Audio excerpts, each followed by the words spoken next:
सुधारक आहे महादेव गोविंद रानडे।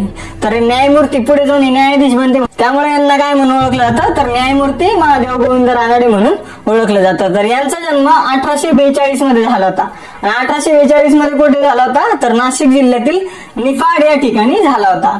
यानंतर पुढे जाऊन हे एल्फिन्स्टन कॉलेजमध्ये एक शिक्षक बनतात, प्राध्यापक बनतात आणि कोणते विषय शिकवतात तर इंग्रजी आणि इतिहास हे 2 विषय शिकवत असतात आणि पुढे जाऊन ते न्यायाधीश बनतात। न्यायाधीश झाल्यानंतर त्यांची बदली पुणे या ठिकाणी होती आणि पुणे या ठिकाणी त्यांची बदली झाल्यानंतर त्यांनी बरेचसे सामाजिक कार्य केलेलं आपल्याला दिसून येते। त्यापैकी आता आपण एक कार्यांचा अभ्यास करू। तर पहिलं कार्य आहे प्रार्थना समाजाची स्थापना करणं।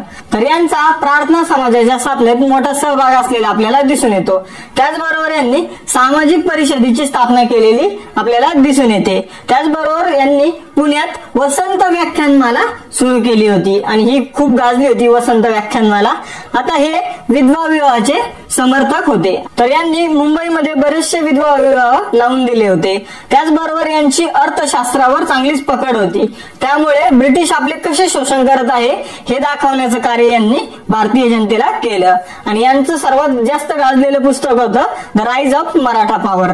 तर या सर्व गोष्टी तुम्हाला न्यायमूर्ती महादेव गोविंद रानडे विषयी लक्षात ठेवायचे। तर मित्रांनो, आपण समाज सुधारक हा घटक व्यवस्थितपणे अभ्यासलेला आहे। यामध्ये आपण एकूण 17 समाज सुधारकांचा व्यवस्थितपणे अभ्यास केलेला आहे की ज्यांच्यावर परीक्षेमध्ये प्रश्न विचारले जातात। आता यानंतर आपण महाराष्ट्रामध्ये झालेल्या धार्मिक सुधारणा चळवळींचा अभ्यास करणार आहोत। मित्रांनो, यापूर्वी आपण समाज सुधारक हा घटक